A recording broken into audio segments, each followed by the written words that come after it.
Hi, my name is Will Simpson. This is my ENG4U culminating presentation. Piece of literature that I chose was The Family Ghost by Ken Dugdale. It is about a Canadian World War II pilot who was shot down when targeting the Juan Enkel synthetic oil plant. He had to eject from the plane after he was shot down. He had to evade the German army by hiding in farmers' fields. He stayed in a Dutch home eventually with the Gramada family as they helped him to hide. He had to create a new identity, posing as deaf and mute because he didn't understand the Holland language. This earned him the nickname The Family Ghost. Ken and a fellow soldier, Di Sanders, were eventually captured after attempting to cross into Allied territory. He spent almost 5 months in a POW camp until his liberation, May 1st, 1945. Dies unfortunately wouldn't make it and would pay his life. Bit of a table of contents. The first section is about, or first unit, literary criticism. Second section is about poetry. Third section is about essay analysis. And fourth section is about novel study. Unit 1. So the first unit we learned about was literary criticism. It's the study of an evaluation, interpretation of literature. Instead of just reading a story for entertainment, you're analyzing its meaning, structure, and purpose. Some lenses that we studied throughout the course were psychological criticism, which focuses on the psychological aspect of characters, and even sometimes the author. Includes ideas of the unconscious, the desires, and other symbols. Second one was historical criticism, which looks at the author's life in the historical context and what the literature means today versus the time that it was created. Another one was formalism and new criticism. It focuses on the text itself mostly, ignores the author's intent or historical context. Reader response theory. This meaning is created through the reader's interpretation. Your background and perspective can influence your ideas towards it. Marxist theory focuses on power and conflict and economics in literature. Who has power, who doesn't, and how wealth is shown.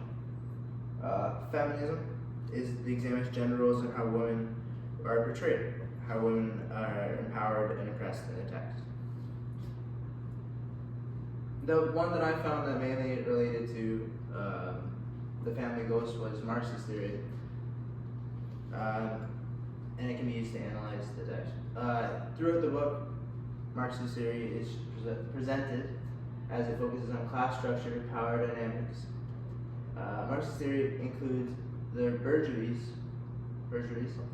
those who control the means of production, those who have power over others, while there's also the proletariat, the working class for the bourgeoisie and who have no means of power. The Germans in the novel are the bourgeoisie as they control people throughout the text. Karl Marx is also the creator of Marxist theory. In the book, Germans and their other bourgeoisie, they control Holland, or can must hide. The memo mentions many times that Hollanders had rules set by Hitler and the Germans that they must follow. For example, they had to be indoors by 8 p.m. and were often, their houses were searched for young men and other even goods that were taken by them, for example, wine or jewelry. The young men ages 16 to 40 were taken from their homes and forced to work in labor camps. Some quotes that kind of demonstrated it. This one is from page 40. House searches were becoming more prevalent day by day. We heard the soldiers stealing off the street, systematically searching for typewriters, radios, blankets, and winter coats. They also found young men between 16 and 40 for forced laborers in the fatherland. Another one from page 41 mentioned, the Dutch shopkeepers were always in fear of the Jerry search parties, raiding and taking away their merchandise, especially jewelry, wines, and spirits. Another one from page 42 was, sections of the city would be sealed off and the Green Police would systematically search each house for young men to be sent to labor camps. The people of the Netherlands were often abused by the Nazis and had zero rights, basically. Unit 2 This is our poetry in it. It focuses on the analysis poetry. For example, poetic devices, imagery, metaphors, simile, personification, alliteration, symbols, tone, etc. Forms and structures, theme, diction, and structure, and then some analysis skills, which is just analyzing the meaning of the text in historical context. So this book actually featured a poem by Ken Dugdale titled Mother Dear. After Ken was captured by the Germans, he was kept in a POW camp where he kept a journal with him. In the isolation of his camp, he was able to write a poem to his mother. And considering his conditions in the POW camp, it's a well-written poem demonstrating emotion and passion, and specifically loss as he misses his family. The poem is, when you're far away from the one you love, stop and gaze at the heavens above.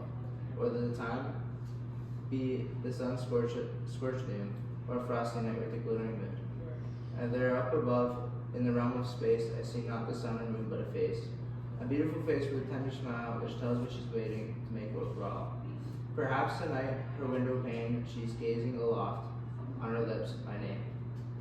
As I pray to God way up above, to watch over her, keep her safe, and return that love. So when you're alone and feeling forlorn, which watch into the night and awakening morn, and remember that westwards across the blue, she's watching and waiting, the same as you. This is Ken Dugdale's poem. I found that the poem was a bit almost romantic though, and it was very passionate, as if it was for a girlfriend maybe. Not his mother, but it was for them. So poetic devices, there's imagery for a bit. Beautiful face with tender smile.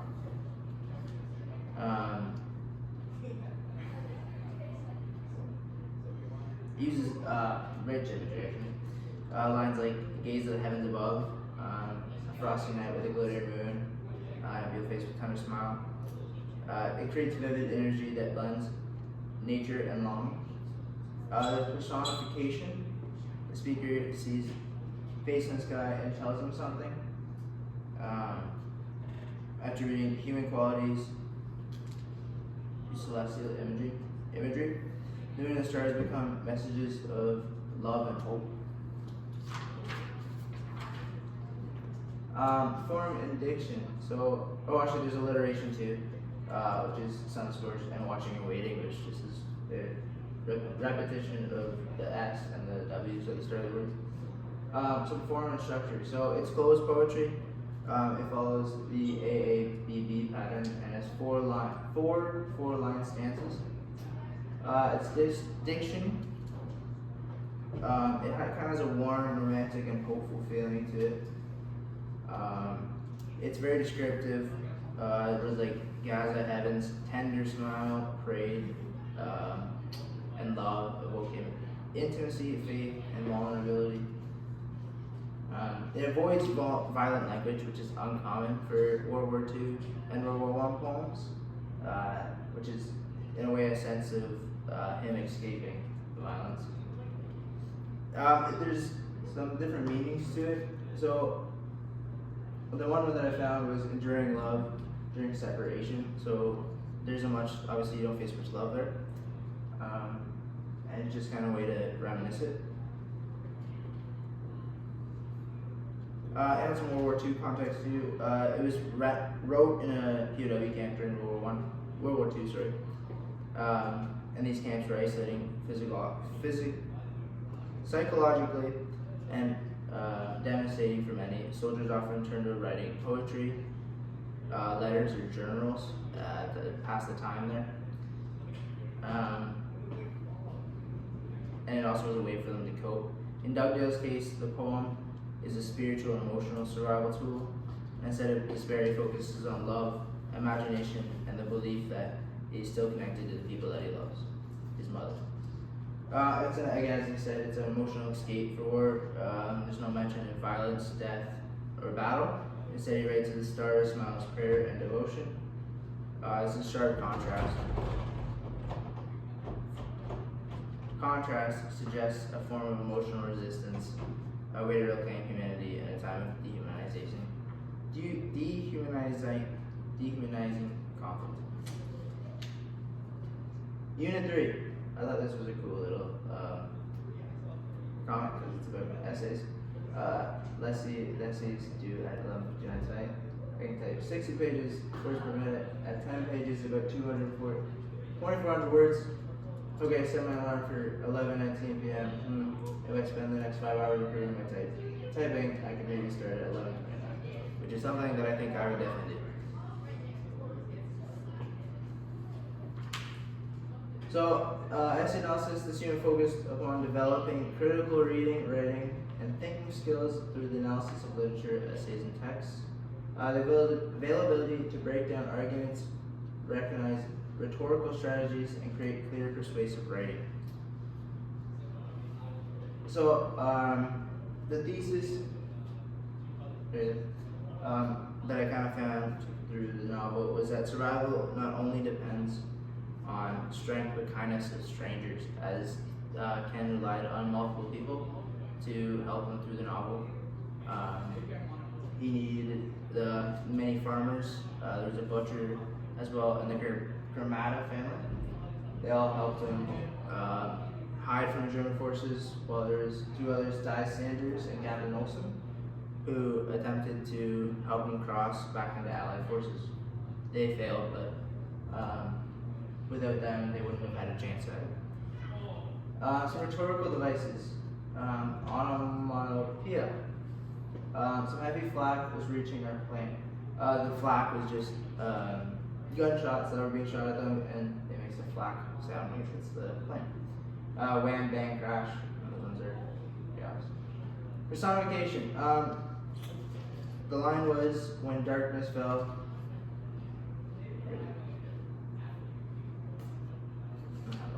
But when darkness fell, and obviously darkness can't fall, so personification. Simile was, after this feast, I was as content as the fox who had just raided the chicken coop. That was after he finally got to eat some food after being ejected from the plane. And he was given some milk and eggs to eat. I went over the characters, but the voice in this novel is first person, as it's a memoir. It's from Ken Dugdale. And the plot is basically he's just trying to survive against the German forces while he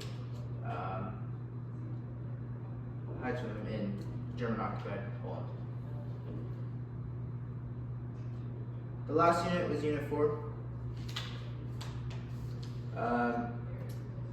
In Unit 4, we read The Wars by Timothy Finley, which is a World War I novel about Robert Ross, a Canadian soldier, young Canadian soldier, and his experiences throughout the war. So I just did a bit of a comparison here. The genre of the wars was historical fiction, while The Family Ghost was a memoir, which is not fiction. The conflict was similar for each other. In almost a way, you could say they both were man versus self, and man versus war, while Ken was a bit more man versus survival. The settings for the wars was the World War I trenches in Europe. For World War II, it was German-occupied Poland, POW camp. The protagonist in the wars was Robert Ross, while in The Family Ghost was Ken Dugdale. Some themes of the wars were guilt, grief, as he lost his younger sibling and felt guilty of it for it. A large loss of innocence as he deteriorated throughout the novel. Moral conflict and choice. Throughout the novel, he was forced to make moral decisions that would probably go against his morals. For example, killing someone, which wasn't as shown throughout The Family Ghost, as it didn't necessarily focus on him in battle. Some shared ones were isolation and alienation, psychological impact of war, horror and dehumanization. The Family Ghost was a bit more survival and resistance, kindness of strangers, hopefulness, and faith. The narrative perspective of the wars was third person, and had multiple perspectives, as it featured many people. and then the family ghost was just for first person. These are my sources. Thank you for listening.